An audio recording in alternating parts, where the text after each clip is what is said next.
Hello friends, आज हम analytic number theory का क्वेश्चन करेंगे जो कि आपका HPU M303 के एग्ज़ाम में 9 मार्च 2023 को आया था। ये पेपर जो है मैं कंप्लीट आपको शॉर्ट में सेंड कर चुकी हूँ और बहुत से क्वेश्चंस जो है मैं इस पेपर के करवा चुकी हूँ, तो आप उनको मेरी प्लेलिस्ट में जाके देख सकते हैं। और ये आपको पता ही होगा कि इसी पेपर में से 50% से ज़्यादा जो है क्वेश्चंस आपको आपके नेक्स्ट पेपर में देखने को मिलेंगे, तो इसीलिए ये क्वेश्चंस आपके लिए बहुत इंपॉर्टेंट है। इनको आप मेरी प्लेलिस्ट में जाके देख सकते हैं और अपनी तैयारी अच्छे से कर सकते हैं। तो मेरा क्वेश्चन है, prove that for n is greater than 1 the sum of positive integers less than n and relatively prime to n is half of n by n। मतलब सम ऑफ पॉजिटिव इंटीजर्स और जो रिलेटिवली प्राइम टू n है, क्या है उनका sum half of n by n। ठीक है, ये हमने निकालना है। तो एक तो पॉजिटिव इंटीजर्स की बात की है और एक रिलेटिवली प्राइम की बात की है, तो हम इन्हीं दोनों बातों को देख के ये हम निकालेंगे। ठीक है, तो सबसे पहले हम लिख लेते हैं पॉजिटिव इंटीजर्स कौन कौन से हैं।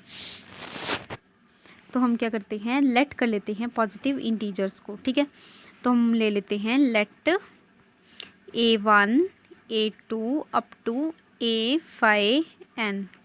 ठीक है, आर पॉजिटिव इंटीजर्स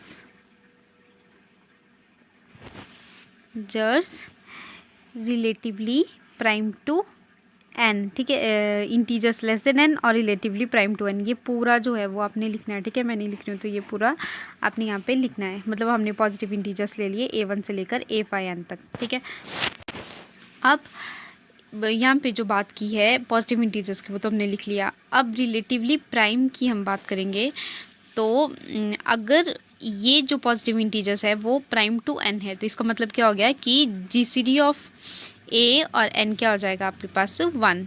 क्यों? क्योंकि अगर 2 और 5 आपस में रिलेटिवली प्राइम है, मतलब इन दोनों का जो आपके पास निकलेगा HCF वो क्या निकलेगा 1। ज़रूरी नहीं है 2 और 5, अगर आप बात करोगे 4 और 5 की वो भी क्या आ जाएगा 1। मतलब ये एक दूसरे के क्या है, रिलेटिवली प्राइम है। 4 और 15 भी क्या है, आपस में रिलेटिवली प्राइम है। क्यों? क्योंकि इन दोनों का जो हाईएस्ट कॉमन फैक्टर है वो क्या आ जाएगा 1।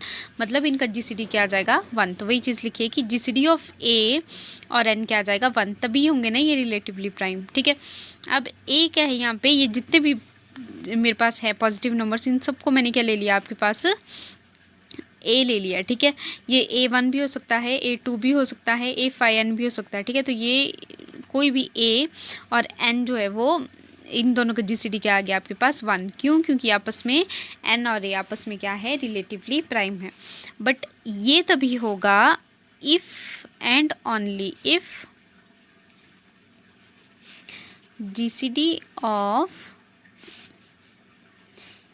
आपका n minus A comma n is equal to 1 होगा। ठीक है, जैसे कि अगर मैं बात करूं कि 2 और 5, ठीक है, दोनों आपस में क्या है, रिलेटिवली प्राइम है, तो कितना आ जाएगा 1 आ जाएगा इनका GCD। तो अगर मैं n माइनस A की बात करूं, मतलब 5 माइनस 2 की बात करूं, तो 3 और n कितना है 5, तो n माइनस A और n उसका GCD भी क्या आ जाएगा 1 आ जाएगा। मतलब ये कंडीशन तब सेटिस्फाई करेगी जब ये कंडीशन सेटिस्फाई करेगी। ठीक है, तो ये है। अब हमने क्या करना है, कि ये जो है ना आपके पास मतलब जो इंटीजर्स थे पॉजिटिव इंटीजर्स वो n से छोटे थे। ठीक है, तो अगर मैं बात करूँ n है आपके पास 10। ठीक है, तो मतलब मैं बोल रही हूँ कि सारे नंबर जो है वो 10 से छोटे हैं, मतलब 1 से लेकर 9 तक नंबर है। और अगर मैं बात करूँ कि अगर मैं इसी को ही मतलब अपोजिट डायरेक्शन में ले जाऊँ, मतलब मैं पहले 1 से n तक ले जाऊँ। ठीक है, तो मतलब मैं ले जाऊँगी 1 2 3 4 5 6 7 8 9। अब मैं 10 से 1 तक ले जाऊँगी, तो मैं लिखूँगी n माइनस A। तो n माइनस A क्या हो जाएगा, 10 माइनस A मान लेते हैं 9, तो क्या आ जाएगा 1। फिर 10 माइनस A, दूसरा A मेरे पास आ गया 8, तो वो कितना आ जाएगा 2। तो सेम चीज़ है ना, 1 से 8 तक ले जा रहे हो आप, फिर आप 8 से 1 तक ले जा रहे हो, आएंगे तो वही वाले नंबर आएंगे, तो वो क्या हो जाएंगे, आपस में इक्वल हो जाएंगे।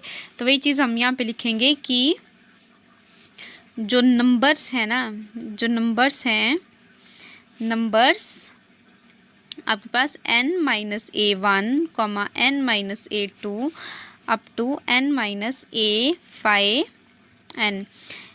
And a1 a2 up to a5n are equal, जो मैंने आपको बताया कि आप मतलब 1 से 10 लो, ठीक है, इस तरह से ले लो, या मतलब 10 माइनस 9, 10 माइनस 8 इस तरह से करो, तब भी सेम ही आएंगे ना, 1 से 10 तक वैसे आएंगे और 10 से 1 तक भी वैसे ही आएंगे, मतलब सेम ही बात है, ये सेम ही नंबर आएंगे तो वो इक्वल आएंगे, तो वही चीज़ हमने यहाँ पे लिख दी, ठीक है, आर इक्वल।